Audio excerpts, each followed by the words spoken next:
Okay. So, dear students, our subject is qualitative research basically, and I am Tariq Singh Biyu, working as a lecturer at Department of Education. And today we shall discuss about qualitative research, the introduction to qualitative research, its history, its characteristics, its methods, issues in qualitative research, and the basic steps of qualitative research, strategies for analyzing, and writing the research reports in qualitative research, and ethics revisited. What ethics we need to follow during doing or following qualitative methods.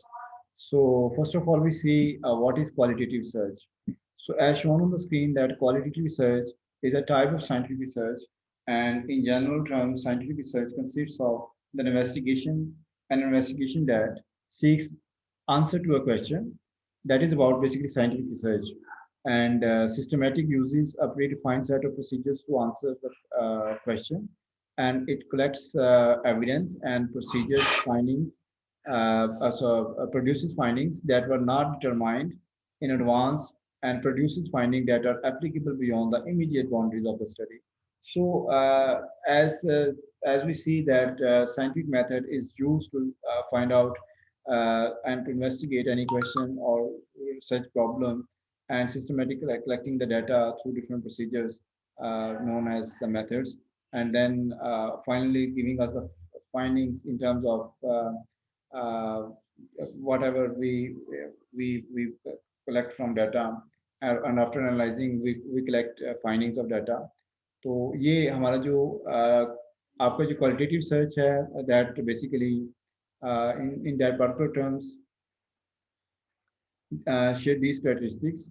Additionally, it seeks to understand a given such problem or topic from the perspective of local population it involves.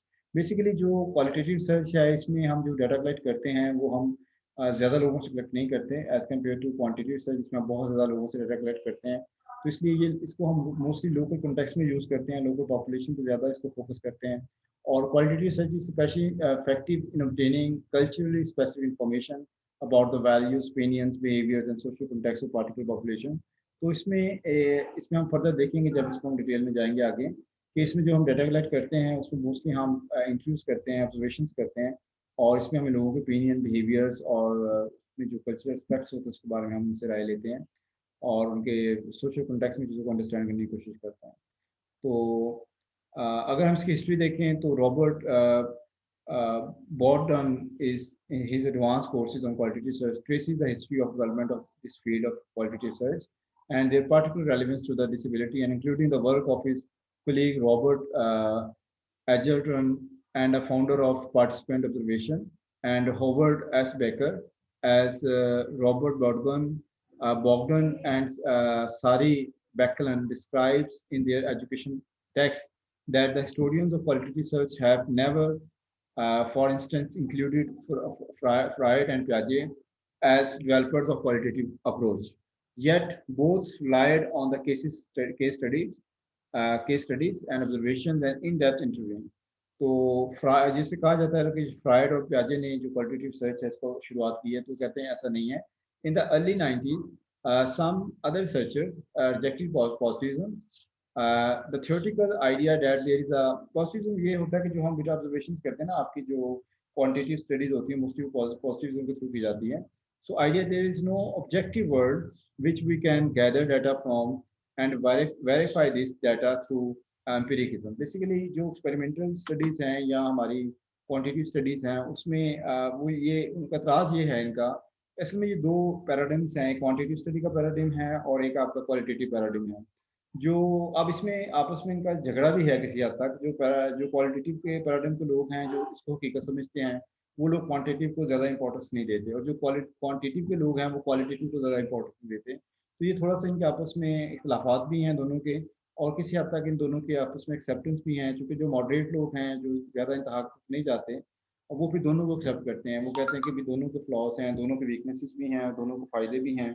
तो वो दोनों के जो weaknesses भी हैं, जो भी उनके फ़ायदे हैं, दोनों को साथ एक्सेप्ट कर लेते हैं. लेकिन इनके आपस में एक डिस्कशन रहती है कि क्वालिटेटिव बेहतर है या क्वांटिटी बेहतर है, और क्या क्वालिटेटिव ही रहना चाहिए और क्या क्वांटिटिव ही रहना चाहिए. तो ये एक डिस्कशन रहती है. So these researches embraces qualitative research paradigm, attempting to make qualitative research as rigorous as quantitative research. इसलिए ये जोर देते हैं कि भी क्वालिटेटिव रिसर्च इतनी जरूरी है जितना कि आपका क्वांटिटी ज़रूरी है, उसका पैराडाइम ज़रूरी है। So attempt to make qualitative search rigorous as quantitative search and creating right methods for qualitative search, इसलिए उन्होंने मुख्तलिफ सर्च मेथड्स भी बनाए हैं जिनको लोग फॉलो करके क्वालिटेटिव सर्च करते हैं। Of course search developments were necessary as qualitative searchers वो नेशनल सेंटर्ड अवार्ड्स, तो ये भी है कि जो जिन्होंने क्वालिटेटिव सर्च की है उसमें उनको बहुत ज़्यादा अप्रिशिएट किया गया है, उनको अवार्ड्स भी मिले हैं। इन collaboration with their research colleagues at other universities and departments and university administration funded PhD in both arenas through the ensuing decades। तो ये पिछले कई दहाइयों में बहुत सारे ऐसे लोग हैं जिन्होंने क्वालिटेटिव रिसर्च करके अपनी PhDs कंप्लीट की हैं। More theoretical constructs involve a process of qualitative analysis and understanding and construction of these concepts। और इसमें ये वॉल्फेन वॉल्फेंसबर्गर सोशल रोल वोलराइजेशन थ्योरीज के उन्होंने हवाला दिया है कि ये जो थ्योरेटिकल कंस्ट्रक्ट्स होते हैं उसमें भी क्वालिटेटिव सर्च जो है एनालिसिस और अदर अंडरस्टैंडिंग और कंस्ट्रक्शन ये होता है जैसे बाकी स्टडीज़ में होता है। तो हम देख सकते हैं कि in the 1970s and 80s अभी कंप्यूटर बेस्ड बहुत कुछ जो है ना वो आ गया है, कंप्यूटर ऐड हो गया है एनालिसिस में, क्वांटिटेटिव में भी और क्वालिटेटिव में। तो several journals with qualitative focus emerge and positivism gained recognition in the academy, तो इसलिए वो ज़्यादा जो पोस्ट पॉजिटिविज्म का दौर आ गया कंप्यूटर के आने के बाद से, और उसमें ज़्यादा लोग क्वांटिटी की तरफ ज़्यादा अलाइनमेंट होगी लोगों की ज़्यादा। अब देखिए जब आप क्वालिटेटिव डिस्क्रिप्शन की तरफ आते हैं, क्वालिटेटिव राइटअप की तरफ आते हैं, तो ये काफ़ी टफ जॉब होती है। अभी हम कुछ क्वालिटेटिव पीस ऑफ राइटिंग भी देखेंगे, उसमें स्टडी करेंगे, क्वालिटेटिव काम वाकई आपको नजर आएगा कि उसमें डेप्थ भी है और डिटेल भी है, और उसको करना या लिखना थोड़ा सा मुश्किल होता है क्योंकि उसमें आपको राइटिंग स्किल चाहिए होती हैं। In the late 1980s the question of identity emerge and including issues of race, class, gender, and discourse communities leading to research and writing becoming more reflexive. And throughout the 90s, the concept of passive observer researcher was rejected, and qualitative research became more participatory and activist-oriented, with support from the federal branches such as National Institute on Disability Research and Rehabilitation of United States Department of Education, Rehabilitation Research and Training Centers for Family and Community Living 1990। Also during, अच्छा इसमें ये होगा जो 90 का दौर आया है उसमें एक वेव आई है क्वालिटेटिव रिसर्च की वापस, और इसमें फिर चूँकि रीज़न ये थी कि जो चीज़ें आप क्वांटिटी से मेजर कर रहे होते हैं या जो भी आप उसमें से फाइंडिंग्स या कंक्लूजन निकाल रहे होते हैं, उसमें बहुत सारे जो एतराज़ात आते हैं वो इसलिए आते हैं कि वो चीज़ें इन डेप्थ नहीं होती। तो अब इन डेप्थ स्टडीज़ के लिए, और असल ये जो उन्होंने बात की है ऊपर जो डेमोग्राफिक्स हैं, जो आपके जेंडर है और फर्दर आपकी रेस है, क्लास है, उनको उनको एक्चुअली रिप्रेजेंट करने के लिए चूँकि वहाँ पे जो सेइंग है या वॉइस है, उनकी वॉइस नहीं वहाँ तक पहुँचती। तो रिसर्चर तो अपनी बात कह देता है, लेकिन एक्चुअल जो वॉइस ऑफ द रिस्पोंडेंट है, वो रिसर्च में रिफ्लेक्ट नहीं होती। तो इसलिए फिर क्वालिटेटिव रिसर्च जो है, वो जो वॉइस ऑफ रिसर्च रिस्पोंडेंट है, उसको है ना, वो करने में, शेयर करने में या दूसरों तक पहुँचाने में काफ़ी हेल्प आउट करता है ये मेथड। क्योंकि जब हम क्वांटिटी आप देखेंगे, मैं आपको क्वांटिटी भी दिखाऊँगा देखिए मामला, उसमें चूँकि हमें टिक्कें लगानी होती है, आपने क्वेश्चन फिल भी किए होंगे, तो उसमें आपकी अपनी सेइंग कम होती है। लेकिन जब आप इंटरव्यूज़ देते हैं और आप उसमें अपने वर्ड्स को, अपनी जज़्बात को, अपने रोल्स को और अपने फीडबैक्स को, ऑब्जर्वेशंस को, अपने एक्सपीरियंसेस को जब नोट डाउन करवाते हैं और वो चीज़ें रिफ्लेक्ट होती है सर्च पेपर में या सर्चेज़ में, तो वो ज़्यादा पार्टिकुलर होती है टुवर्ड्स ओरिएंटेड होती है टुवर्ड्स ऑब्जर्वर, टुवर्ड्स सॉरी ऑब्जर्वी, या टुवर्ड्स जो जो बंदा रिस्पोंडेंट होता है, जो रिस्पॉन्ड कर रहा होता है, जिसके बारे में स्टडी की जा रही होती है, तो उसको ज़्यादा रिफ्लेक्ट करने के लिए क्वालिटेटिव रिसर्च जो है वो ज़्यादा इंपॉर्टेंट है। So, however, in the history is not apolitical, as this has shared in a politics of evidence, evidence-based practices in health and human services, and what can count as scientific research in a scholarship and current ongoing debate in the academy। तो ये बात हकीकत है कि जो history से हमें बात पता चलती है कि जो एविडेंस बेस्ड प्रैक्टिस हैं उसको लोग ज़्यादा जो है ना वो कंसीडर करते हैं, और उसी को ज़्यादा जो है ना रिसर्च तस्लीम करते हैं, क्योंकि जो क्वांटिटी के लोग हैं वो क्वालिटेटिव को सच समझते नहीं है। ये भी एक मसला है, वो कहता है ये साइंटिफिक नहीं है, लिहाजा ये रिसर्च नहीं है। तो ये इस तरह से इनके आपस में एक बहस चल रही है, तो उसको हम या ये आपके असाइनमेंट मैंने इसलिए आपको दे दी, चलें आप ये पहले बहस कर लेंगे, फिर ये मैं आपको स्टोरी सुनाऊंगा, तो आपको समझने में आसान होगी। लेकिन चूँकि भी आपने असाइनमेंट नहीं की, तो वो असाइनमेंट मैं दोबारा आपको दे रहा हूँ कब इस वीक की असाइनमेंट के तौर पे, और नेक्स्ट मंथ ट्यूसडे को क्लास है 2 बजे, 2 बजे फिर आपने मुझे उसको अप्लाई करना है, ठीक है। नेक्स्ट बेटा हमारा टॉपिक है, ये पढ़ेगा टॉपिक क्या लिखा हो सामने, व्हाट कैन वी लर्न।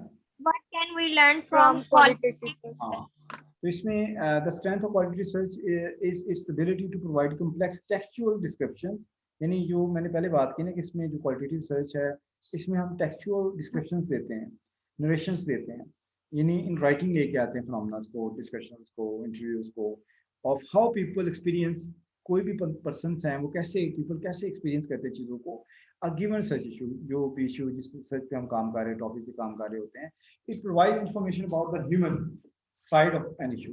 असल में ये हमें एक वो पिक्चर को वो दिखाती है जिसमें इंसान खुद होता है, इन्वॉल्व होता है, उसको उसको रिफ्लेक्ट करती है, जो हमारा बेसिकली जिससे हम डाटा ले रहे होते हैं, रिस्पोंडेंट होता है, इंसान होता है, that is the often contradictory behaviours. अब इसमें मुख्तलिफ बातें आती हैं, कोई लोग फेवर में भी होते हैं, कुछ लोग डिसफेवर में भी होते हैं। अगर आपसे पूछा जाए तारिक साहब कैसे हैं, हो सकता है कुछ लोग जो कहेंगे तारिक साहब अच्छे हैं, कुछ लोग कहेंगे तारिक साहब बुरे हैं। आपसे पूछा है डिपार्टमेंट ऑफ एजुकेशन कैसा है, हो सकता है कुछ कहेंगे जी बहुत अच्छा है, कुछ कहेंगे बहुत बुरा है। तो कंट्राडिक्टरी बिहेवियर्स हमेशा होते हैं पॉपुलेशन के अंदर, सैंपल्स के अंदर, कि लोग जो होते हैं वो कंट्राडिक्ट करते हैं एक दूसरे से, वो लाजमी नहीं कि हर बंदा एक ही तरह सोचे और एक तरह से एक्सपीरियंस करें। तो कुछ लोगों को पॉजिटिव एक्सपीरियंसेस होते हैं, कुछ के नेगेटिव भी होते हैं, कुछ की पॉजिटिव थाट्स होती हैं, कुछ की नेगेटिव भी हो सकती हैं, कुछ मॉडरेटर्स भी होते हैं। तो ये हमेशा जो लोग होते हैं हर तरह से एग्जिस्ट करते हैं। सो उनके बिलीव्स मुख्तलिफ हो सकते हैं, ओपिनियंस मुख्तलिफ हो सकते हैं, इमोशंस मुख्तलिफ, अटैचमेंट मुख्तलिफ हो सकती हैं, आपके लेवल ऑफ, यानी ये चीज़ें वेरी करती हैं हर इंसान, मैन टू मैन, और रिलेशनशिप का इंडिविजुअल एक दूसरे के साथ और चीज़ों के साथ जो रिलेशन है वो भी वेरी करता है। तो quantitative methods are often are also effective in identify intangible factors such as social norms, socioeconomic status, gender roles, ethnicity and religion, and whose role in the research। तो ये हमें असिस्ट करता है इन चीज़ों को डिटरमाइन करने में कि आपका सोशल नॉर्म्स का क्या रोल होगा, सोशो इकोनॉमिक स्टेटस का क्या रोल है रिसर्च के अंदर, ये चीज़ें कैसे चीज़ों को एक्सपीरियंसेस को वेरी करती हैं। क्योंकि आपको पता है कि जो इंसान है, अगर एक अमीर इंसान है उसकी चैलेंजेस और हैं, गरीब इंसान की फैमिली है उसकी चैलेंजेस कुछ और हैं। तो आपके सोशो इकोनॉमिक स्टेटस जो होता है क्लास में जो स्टूडेंट्स होते हैं उनमें भी फ़र्क होता है, किसी के पास नेट अवेलेबल है, किसी के पास नेट अवेलेबल नहीं है, किसी के पास कंप्यूटर अवेलेबल है, किसी के पास कंप्यूटर अवेलेबल नहीं है। फिर आपका जेंडर रोल कैसा है, as a male as a female आप कितना स्ट्रॉन्ग रोल प्ले करते हैं, ठीक है। फिर आपका एथनिसिटी भी है, वेयर यू बिलोंग बेसिकली, और आपका रिलीजियस रोल भी होता है। तो ये सारी चीज़ें रिफ्लेक्ट करती हैं जब आप बिलोंग कर रहे होते हैं क्रिश्चियनिटी से। फिर आपका मुसलमानों के बारे में क्या राय है, जब आप मुसलमान हैं तो आपकी क्रिश्चियंस के बारे में क्या राय है। ये सारी चीज़ें हर इंसान के, एक इंसान तो दूसरे इंसान पे मैन टू मैन वेरी करती हैं। तो ये एक्सपीरियंसेस मुख्तलिफ होते हैं, ठीक है। तो ये हमें सारा कुछ एक्सप्लोर करने में बेसिकली क्वालिटेटिव रिसर्च जो है हमें हेल्प आउट करती है। और इशू में नॉट भी ये क्या लिखा हुआ है इस वर्ड मुझे पढ़ा नहीं जा रहा, हेल्प कर रहा है। Readily apparent. हाँ, रेडली होगा या रेडली है? अच्छा Sir, readily होगा, readily apparent. अच्छा, ये चलिए इसको छोड़ दें। When used along with qualitative methods, quantitative methods, qualitative research can help us to interpret and better understand the complex reality of the given situation and the implication of qualitative research data।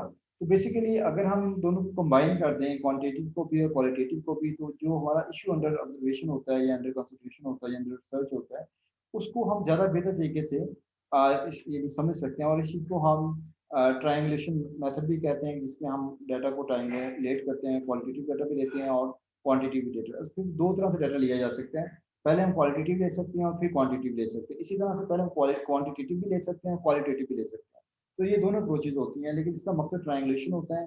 Triangulation का मतलब ये होता है कि जो data हमें दिया है लोगों ने सर्वे के थ्रू, फॉर एग्जाम्पल आपने फिर एक सर्वे किया, उसमें क्वेश्चन था, उसको आपने रजिस्टर किया, उसमें आपको डाटा आ गया। अब आप वेरीफाई करना चाह रहे हैं एक तरह से कि भी वो डाटा जो मुझे मिला है, जब मैं इसको क्वेश्चन के बजाय मैं क्वेश्चनिंग फॉर्म में, इंटरव्यू फॉर्म में पूछूंगी तो या पूछूंगा, तो क्या मुझे वही डाटा उसी तरह से मिलता जुलता मिलेगा या मुख्तलिफ मिलेगा। तो हो सकता है कि आपको सपोर्टिव डाटा मिले, हो सकता है आपको कंट्राडिक्टरी डाटा मिले।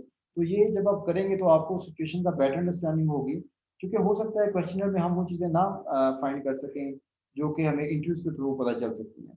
तो इसलिए दोनों मेथड्स को अगर मिला लिया जाए, उसकी ट्रांसलेशन की जाए और मिक्स मेथड यूज़ किया जाए, when we use qualitative and quantitative method combine, that is called mix method approach और मिक्स मेथड। तो अगर हम मिक्स मेथड कर लेंगे तो फिर हमें मौका मिलता है कि हम दोनों चीज़ों को दोनों एस्पेक्ट से यानी डेप्थ में एक्सप्लोर करेंगे और एम्पिरिकल फॉर्म में भी यानी क्वेश्चन के थ्रू इसको हम देखने की कोशिश करते हैं।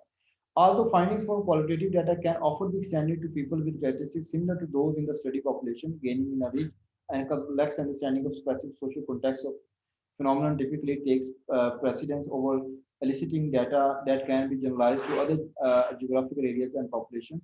तो ये ऐसा होता है कि जो आपका जो डाटा आता है क्वालिटेटिव रिसर्च के थ्रू, उसके जो लोग होते हैं जो हमें डाटा दे रहे होते हैं, उनकी जो कैरेक्टरिस्टिक्स हैं, जो उन्होंने बातें की होती हैं, वही बातें पॉपुलेशन के अंदर बहुत सारे दूसरे लोग भी महसूस करते हैं, वैसे ही सोच रहे होते हैं। और इसलिए इसको थोड़ा बहुत आप जनरलाइज़ कर सकते हैं और इससे जो है ना आप ज्योग्राफिकल एरिया पॉपुलेशन जो आपको एक्सपेक्टेड होते हैं लोग ज्योग्राफी वाइज़, थोड़ा बहुत आप इसको जनरलाइज़ कर सकते हैं। In this sense qualitative research differ slightly from the scientific research in general. जैसे जो हम साइंटिफिक रिसर्च करते हैं और उसकी एप्लीकेशन जनरल लेवल पे होती है, लेकिन थोड़ा क्वालिटेटिव रिसर्च थोड़ा डिलिमिट है इसकी या इसका वीक पॉइंट समझ लें कि इसकी जो जनरेबिलिटी है वो बड़ी महदूद होती है, यानी कन्फाइंड होती है, इसको हम लामहदूद नहीं कह सकते या बहुत ब्रॉडर नहीं कह सकते, लिमिटेड होती है। तो ये एक इशू इसमें रहता है हमेशा से, क्योंकि आपने जो डाटा लिया होता है चंद लोगों से लिया होता है, तो हो सकता है कि जो उन्होंने बातें बताई है वैसे ही पूरी पॉपुलेशन वैसा सोच रही हो सकता है कि पॉपुलेशन में से अक्सरियत ऐसा सोच रही हो सकता है पॉपुलेशन में से कम लोग ऐसा सोच रहे हो सकता है कि पॉपुलेशन में से बहुत थोड़े लोग ऐसा सोच रहे हों। इसकी जो जनरबिलिटी है वो हमेशा एक क्वेश्चन मार्क रहती है। इसलिए इसको लोग जो क्वांटिटी वाले वो शायद इसको पसंद नहीं करते या इस पे ऑब्जेक्शन करते हैं। तो नेक्स्ट बेटा क्या लिखा हुआ है? Characteristics of qualitative research. Okay, तो ये कुछ कैरेक्टरिस्टिक्स हैं, इसमें पहले कैरेक्टरिस्टिक्स है qualitative research is an effective to understand situations in their uniqueness as a part of particular context and interactions there. तो बेसिकली ये पैटर्न ने 1985 में ये डिफाइन की है कि जो क्वालिटेटिव रिसर्च है इसमें हम एफर्ट ये करते हैं कि जो सिचुएशंस हैं उसको हम अंडरस्टैंड कर सकें, जो उसके एक यूनिक पार्ट है इसका कॉन्टेक्स्ट, उसी कॉन्टेक्स्ट में जिसमें हम जो इशू को डिटरमाइन किया होता है और उसमें जो लोग मौजूद हैं उनके जो भी इंटरेक्शन होती है उसके हवाले से उस सिचुएशन के साथ। और सेकंड कैरेक्टरिस्टिक्स ये है कि क्योंकि ये इन डेप्थ जाता है ना मामला आपका सिचुएशन के related. Second characteristics of all forms of qualitative research is that the research is the primary instrument primary instrument for data collection analysis. तो इसको जो प्राइमरी क्वालिटेटिव रिसर्च है इसे हम प्राइमरी डाटा भी ले सकते हैं, क्योंकि इसमें आप जिन ऑब्जर्वर से बात करते हैं, जिन पार्टिसिपेंट से बात करते हैं, सबको पास प्राइमरी डाटा होता है। प्राइमरी डाटा बेटा वो होता है जो फर्स्ट हैंड डाटा होता है, जो सबसे पहले जनरेट होता है, उसको हम प्राइमरी डाटा कहते हैं। क्योंकि अब आपकी रिसर्च एडमिनिस्ट्रेशन से भी हो सकती है, आपकी स्टूडेंट्स पे भी हो सकती है, आपके रिसर्च में वाइस चांसलर भी हो सकते हैं, आपकी स्टडी में डीन्स भी हो सकते हैं, आपकी स्टडीज में पुलिस भी हो सकती है, आपकी स्टडीज में मुजरिम भी हो सकते हैं। तो जिन लोगों से आपने डाटा लेना है वो फर्स्ट हैंड आपको डाटा देंगे और वो that would be called the prime data, primary data, ठीक है, और इसको प्राइमरी इंस्ट्रूमेंट के तौर पे देखा जाता है। A third characteristics of qualitative research is that it usually involves field work. तो ये मोस्टली जो हम करते हैं इसके लिए हमें बाहर निकलना पड़ता है, अपने जो भी जहाँ से हमें डाटा लेना होता है वहाँ तक पहुँचना होता है और एक्चुअली उन लोगों से मिलना होता है। अगर पेरेंट्स हैं उनसे मिलना होता है, अगर वो हेड्स हैं तो उनसे मिलना होता है, अगर बच्चे हैं तो उनसे मिलना होता है, स्टूडेंट्स हैं तो उनसे मिलना होता है, अगर कोई बड़े वो ऑफिसर्स हैं, सेक्रेटरीज एजुकेशन हैं तो उनसे मिलना होता है। तो जिस लेवल पे भी आप बेटा इंटरव्यू करने जा रहे हैं या आप ऑब्जर्वेशन करने जाते हैं, फिर आपको फील्ड वर्क करना पड़ता है, फील्ड में निकलना पड़ता है। So this research must go to the people sitting setting side institution in order to observe behaviour in its natural settings. तो बेसिकली इसके थ्रू हम नेचुरल सेटिंग में जाकर बिहेवियर्स को स्टडी करते हैं और इंस्टीट्यूशन को स्टडी करते हैं, उसको ऑब्जर्व करते हैं और लोगों से मिलते हैं। तो ये इसकी बड़ी कैरेक्टरिस्टिक्स है जिसका हमें फ़ायदा नज़र आता है। The fourth characteristic qualitative research is that it is uses it's inductive research strategy. Inductive research strategy होता है कि इंड्यूस करना कि हम जनरल टू स्पेसिफिक मूव करते हैं, यानी पहले हम चीज़ों को जनरल फॉर्म में देखते हैं फिर हम उसे स्पेसिफाई करते हैं। That is sorry from specific to general move करते हैं। वेरी सॉरी, मैं गलत हो गया हूँ कि हम पहले हमारे पास स्पेसिफिक चीज़ होती है उसके बाद हम उसको जनरलाइज करने की कोशिश करते हैं, जनरलाबिलिटी को देखते हैं। तो आप पहले जैसे ये होता है कि पहले आप एग्जाम्पल्स देखते हैं, उससे थ्योरी ड्राइव करते हैं या कोई फार्मूला ड्राइव करते हैं या कोई आप अपना उसमें प्रिंसिपल ड्राइव करते हैं। तो पहले उसकी एग्जाम्पल सेट हैं और उसको ऑब्जर्व करके आप उस प्रिंसिपल तक पहुंचते हैं जहाँ तक आपने पहुंचना होता है। ठीक है, इसको कहते हैं इंडक्टिव मेथड। इंडक्टिव मेथड का समझ आ गई आपको? इंडक्टिव क्या होता है कि पहले एग्जाम्पल्स होंगे, यस फिर सर, थ्योरी प्रिंसिपल लॉज होंगे, स्पेसिफिक इनको टू ड्राइव जनरल करते फॉर्म में लिख सकते हैं। हैं। हाँ, इसलिए हम स्पेसिफिक टू जनरल मूव करते हैं। ठीक है, यस और this type of search builds abstractions, concepts, hypotheses and theories rather than just existing theories। तो जो मोस्टली जो क्वालिटेटिव रिसर्च है ये आपकी थ्योरी बिल्डिंग के लिए जो ना ये सपोर्ट करती है, ग्राउंडिंग की थ्योरी ग्राउंडिंग के लिए सपोर्ट करती है, ना कि जो एग्जिस्टिंग थ्योरी है उसको उसको हम इससे वेरीफाई नहीं कर सकते, इससे टेस्ट नहीं कर सकते। अगर आपने एग्जिस्टिंग थ्योरी है उसको फिर हम क्वांटिटेटिव से ही स्टडी करेंगे, ना कि क्वालिटेटिव से। ये बात याद रखें कि हम एग्जिस्टिंग थ्योरी को, जो भी मॉडल होता है, थ्योरी होती है, जो भी आपका ये assumptions होते हैं, वो चीज़ों को अगर हमें टेस्ट करना होता है ना, थ्योरी को, मॉडल को, प्रिंसिपल को, लॉज को, अगर हमें टेस्ट करना है तो लेबोरेटरी में या कहीं, फिर उसके लिए ये फिट नहीं है, उसके लिए फिर क्वांटिटेटिवली आपको करना पड़ेगा। So data sources are real world situation. तो आपको जो डाटा कलेक्शन है आपने रियल वर्ल्ड में जाके देखना होता है। और डाटा डिस्क्रिप्टिव, और डाटा मोस्टली डिस्क्रिप्टिव फॉर्म से होता है, नरेशन में होता है, वर्ड्स फॉर्म में होता है, स्टेटमेंट फॉर्म में होता है, पैसेज फॉर्म में होता है। और डाटा डिस्क्रिप्टिव और एम्फसाइज द होलिस्टिक अप्रोच। तो ये एक होलिस्टिक अप्रोच ये होता है कि जो पूरी पूरी इमेज को, पूरी तस्वीर को कैप्चर करता है। That is the holistic approach. ठीक है, ओवरऑल जिसे हम कहते हैं होलिस्टिक अप्रोच होता है कि पूरे फिनोमेना को ये डिस्क्राइब करता है, पूरे सिचुएशन को ये डिस्क्राइब करता है। डाटा एनालिसिस आल्सो इंडक्टिव, जैसे हमने ऊपर देखा कि ये आपका जो डाटा होता है इसको हम यूज करते हैं। डाटा एनालिसिस आपका इंडक्शन होता है कि आप चीज़ों को ढूंढ रहे होते हैं कि भाई ये चीज़ क्या कह रही है, ये चीज़ क्या कह रही है, फिर सोचते हैं ये चीज़ हमें किस तरफ लेके जा रही है। ये सारे सिचुएशंस मिलके हम किस एक पार्टिकुलर सिचुएशन में या फ्रेम में जा रहे हैं, तो उस फ्रेम को, उस मॉडल को, उस थ्योरी में हम फिर चले जाते हैं। पहले हम उसको एनालाइज करते हुए भी हम इंडक्टिव ही रहते हैं, यूज करते हैं डाटा को। तो describe the meaning of research findings from the perspective of research participants. और इसमें सबसे बड़ी, मैंने शुरू में बात की कि इसका सबसे बड़ा फायदा यही है कि हम जो रिसर्च पार्टिसिपेंट्स है उसकी जो आवाज़ है, उसकी जो वॉइस है, उसकी जो से है, उसको अपनी स्टडी में रिफ्लेक्ट करते हैं और उसके आप पैगाम पूरी दुनिया तक या लोगों तक पहुँचाते हैं, उसकी एडवोकेसी करते हैं। तो ये इसका सबसे बड़ा फ़ायदा है, आपकी जो क्वालिटेटिव रिसर्च है। तो इसकी ये एक अच्छी कैरेक्टरिस्टिक्स है। अब नेक्स्ट टॉपिक मेरा क्या आएगा, पढ़िएगा नहीं तो क्या लिखा हुआ है? Qualitative method. दोबारा पढ़िएगा। हाँ, क्वालिटेटिव क्वालिटेटिव मेथड, मेथड। ठीक है। तो ये कुछ क्वालिटेटिव मेथड्स हैं, उसका ब्रीफ डिस्क्रिप्शन है। इसी को बेटा हमने, ये हमारा कोर्स है क्वालिटेटिव रिसर्च के हवाले से, कि इन्हीं मेथड्स को हमने जो है ना वो डिटेल में पढ़ना है, और ये कैसे होते हैं, इनके क्या प्रोज हैं, क्या कॉन्स हैं, प्रोसीजर्स क्या हैं, इनको हमने डिटेल में इंशाल्लाह पढ़ना है। तो सबसे पहले बेटा आपकी हिस्टोरिकल रिसर्च है। हिस्टोरिकल रिसर्च इज अबाउट, जैसे नाम शो हो रहा है, हिस्ट्री होता है। और अगर आपने पहले रिसर्च पढ़ी हुई है तो आपने हिस्टोरिकल रिसर्च के बारे में थोड़ा बहुत पढ़ा होगा कि ये माजी में जो वाक़यात हो जाते हैं उसकी जो एविडेंसेस होती हैं, उसको कलेक्ट करने का नाम हिस्टोरिकल रिसर्च होता है। और उसको फिर हम जब स्टडी करते हैं तो माजी के जो किरदार होते हैं या जो हमें प्राइमरी सेकेंडरी सोर्सेज होते हैं उसको हम एनालाइज करके हिस्टोरिकल रिसर्च के बारे में लिखते हैं कि ये चीज़ें क्यों हैं, कैसे हुई। तो ये हिस्टोरिकल रिसर्च होती है। तो historical research study availability of data, available data to study and understand and different past events. तो माजी में जो मामला हो गए हैं उसमें जो लोग मौजूद होते हैं उनके हम इंट्रोड्यूस करते हैं, या जो अखबारों में पब्लिश हुआ होता है उसको स्टडी करते हैं, आर्टिकल्स को स्टडी करते हैं, बुक्स को स्टडी करते हैं। उससे चीज़ों को फिर हम इंड्यूस करते हैं और अपनी टॉपिक का या रिसर्च का हिस्सा बनाते हैं। फिर इसके बाद होता है एथनोग्राफी है। एथनोग्राफी जैसे आपको पता है, we have various cultures and people belong to different ethnic groups. कोई बलोच है, कोई सिंधी है, कोई पंजाबी है, कोई पश्तून है। ठीक है, ऐसे पूरी दुनिया के अंदर आपको पता है मल्टी कल्चरल जो इन्वायरमेंट्स होती है उसमें मुख्तलिफ एथनोग्राफी के लोग मौजूद होते हैं।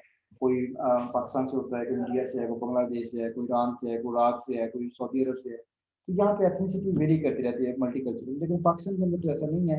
लेकिन फिर भी आप देखते हैं कि हमारे बहुत सारे लोग हैं, उनके एथनो ग्रुप्स होते हैं, तो, मुख्तलिफ कबाइल से हम बिलोंग करते हैं।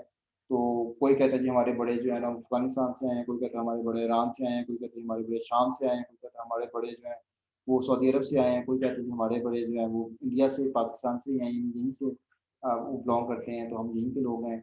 कोई कहता है जी हम सिंध से आए हैं। तो इस तरह से जो एथनो ग्रुप्स बन जाते हैं मुख्तलिफ, उनकी हम स्टडीज़ करते हैं कि वो उनकी क्या राय है, किस तरह से वो वहाँ पे ज़िंदगी बसर कर रहे होते हैं लोग। वो अपनी वीडियोज़ में अपने अपने आइडियाज़ रिफ्लेक्ट करते हैं, मुख्तलिफ एथनो ग्रुप्स जो होते हैं। तो केस स्टडी ले सकते हैं किसी चीज़ के बारे में, जैसे यूनिवर्सिटी है इसके अंदर कोई मामला हो रहा है उसको एज अ केस स्टडी देख सकते हैं। डिपार्टमेंट ऑफ एजुकेशन है उसके अंदर कोई केस स्टडी बना सकते हैं। उस चीज़ को हम डिस्कस कर सकते हैं टीचर्स के साथ, उसके बाद केस स्टडी ले सकते हैं। ठीक है, तो कोई भी फिनोमेना, कोई भी एंटिटी पार्टिकुलरली उसको हम, जैसे यूनिवर्सिटी है, स्कूल है, कॉलेज है, उसको हमें केस स्टडी करके उसको हम उसके रिजल्ट दुनिया से शेयर कर सकते हैं थ्रू क्वालिटेटिव सर्च। और फिर इथोलॉजी है। Ethology examines the characteristics of particular entity, phenomena और अ पर्सन। तो ये लॉजिक ऑफ नॉलेज होता है। इथो का मतलब कोई एंटिटी होगा या फिनोमेना होगा, तो कोई भी पर्सन उसके बारे में हम सर्च करके, या कोई भी जैसे यूनिवर्सिटी है उसके बारे में सर्च करके, या कोई भी चीज़ है उसके बारे में सर्च करके दुनिया को शेयर कर सकते हैं। तो एथनो मेथोडोलॉजी है जिसमें हम studies how people make sense of their everyday activities in order to behave in socially accepted way. इसी को बेटा हम एथनो मेथोडोलॉजी कहते हैं कि दुनिया में लोग जैसे ज़िंदगी बसर करते हैं, उनकी क्या प्रायोरिटीज़ हैं, क्या सोचते हैं, क्या उनके चैलेंजेस हैं, क्या उनके मकासद हैं, तो इस चीज़ को स्टडी को बेटा एथनो मेथोडोलॉजी कहा जाता है। ये भी हम कर सकते हैं, उनकी राय ले सकते हैं। और फिर ग्राउंडेड थ्योरी, जो मैंने पहले भी कहा था कि जो रिसर्च है क्वालिटेटिव सर्च, इसका मेजर जो टास्क है वो ग्राउंडिंग थ्योरी है। इसका मतलब ये होता है कि आप नई थ्योरीज बनाएं। ग्राउंडिंग थ्योरी का मतलब है you generate theory, you propose theory, you you are the proponent of the theory. तो through grounding theory investigates how inductively drive theory, यानी हम थ्योरी को ड्राइव करते हैं through induction about phenomena is grounded in the data of the particle setting. और उस बारे में जो भी हमारा डाटा आता है उसके मुताबिक हम थ्योरी ग्राउंड करते हैं। तो जो ये जो हमारी थ्योरीज होती है ना, तो ये जैसे आपकी प्रॉब्लम की थ्योरी है, पीएफ स्किनर की थ्योरी है, पढ़ी हुई आप लोगों ने? ये बेटा साइकोलॉजी पढ़ी है आप लोगों ने?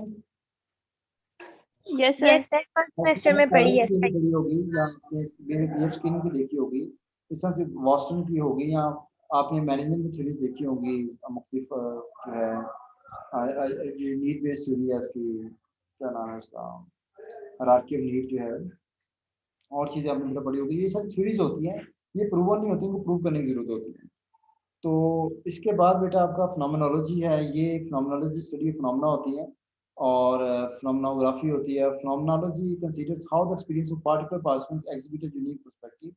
तो फिनोमेनोलॉजी फिनोमेना को स्टडी करना, उसमें जो जो लोग हैं उनसे राय लेना, और उनके एक्सपीरियंसेस को स्टडी करना, उसके के मुताबिक अपनी उनकी राय को उसमें उस फिनोमेना के बारे में उसको एडवोकेट करना। तो ये फिनोमेनोग्राफी होती है, जिसमें हम फिनोमेना को प्रेजेंट कर रहे होते हैं दूसरे लोगों की ओपिनियन के मुताबिक। एक चीज़ मैं आपको बताऊँ कि जो रिसर्चर होता है वो हमेशा अलग होता है रिसर्च से। फिर आखिरी एक्शन रिसर्च है। ये वो रिसर्च जो डे टू डे मैटर्स को रिसर्च करती है, जो किसी भी स्कूल या अदारे के अंदर टीचर्स जो होते हैं खुद करते हैं, या मैनेजर्स खुद करते हैं भी एक्शन एक्शन रिसर्च। और